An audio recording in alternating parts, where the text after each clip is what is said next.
Hello and नमस्कार दोस्तों, मैं राजस्थानी और राजस्थान इलेक्ट्रिकल्स में आपका स्वागत करता हूं। तो दोस्तों, आज हम बात करेंगे कि हम क्या न्यूट्रल की जगह पर अर्थिंग का प्रयोग कर सकते हैं। दोस्तों, इस क्वेश्चन का आंसर देने से पहले आपको समझने से पहले यह पता होना चाहिए कि न्यूट्रल क्या होता है, ये क्या काम करता है, और अर्थिंग क्या होती है और ये क्या काम करती है। देखिए, न्यूट्रल जो होता है किसी भी सर्किट में रिटर्न पाथ प्रोवाइड कराता है, सही है, या पोटेंशियल डिफरेंस क्रिएट करता है।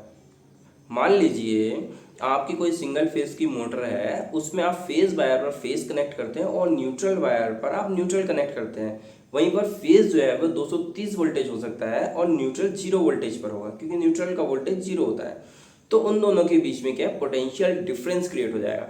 पोटेंशियल डिफरेंस क्रिएट होने की वजह से हमारी जो मोटर है वह स्टार्ट हो जाती है। तो न्यूट्रल जो है वह रिटर्न पाथ का काम करता है। वहीं पर अब हम बात करते हैं अर्थिंग क्या होती है। देखिए, अर्थिंग जो होती है वो ह्यूमन और मशीन की सेफ्टी के लिए की जाती है। विशेष रूप से ह्यूमन सेफ्टी के लिए अर्थिंग का प्रयोग करा जाता है। लेकिन अगर कभी हम न्यूट्रल की जगह पर अर्थिंग कनेक्ट कर देते हैं तो हमारी मोटर तो चल जाएगी, पोटेंशियल डिफरेंस क्रिएट हो जाएगा, क्योंकि अर्थिंग का वोल्टेज भी 0 होता है। और हमने फेस पर 230 जोड़ा है और न्यूट्रल की जगह अर्थिंग जोड़ा है, तो उससे क्या होगा, पोटेंशियल डिफरेंस क्रिएट हो जाएगा और मोटर स्टार्ट हो जाएगी। लेकिन किस कंडीशन में हम इसको अर्थिंग के द्वारा अपने इक्विपमेंट को नहीं चला सकते, उसे समझते हैं। देखिए, जो अर्थिंग है वो किसी अर्थ पिट से आती है और अर्थिंग अलग अलग मशीनों पर जाकर कनेक्ट हो जाती है। वह 2, 4, 5 या उससे ज़्यादा भी मशीनें एक अर्थ पिट से कनेक्ट हो सकती हैं। अर्थ पिट से मशीन कैसे कनेक्ट होती है, देखिए, हमारा कोई इक्विपमेंट है, उसकी मेटल पार्ट से एक वायर को, ग्रीन वायर हो सकता है वह, तो उसको हम कनेक्ट करके अर्थ पिट से कनेक्ट कर देते हैं, या बीच में अपने पैनल पर ही एक अर्थ वार बनाकर सारे पॉइंट वहाँ पे कनेक्ट करके और मेन वायर को अर्थिंग पिट में ले जाते हैं। अब समझने की बात यह है कि 4 से 5 मशीनें हैं।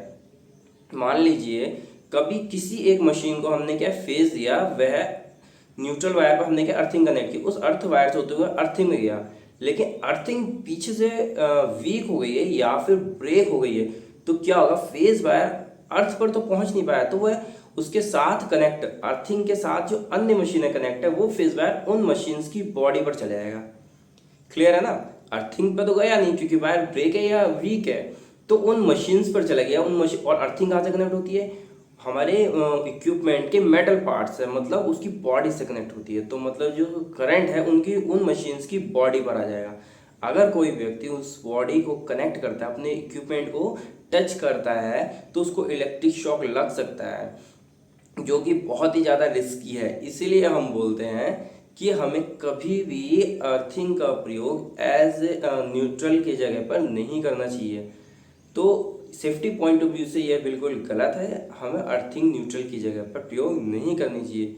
तो उम्मीद करता हूँ कि आपको इस वीडियो से कुछ वैल्यूएबल इन्फॉर्मेशन मिली होगी। तो प्लीज़ चैनल को लाइक, कमेंट और सब्सक्राइब जरूर करें। धन्यवाद।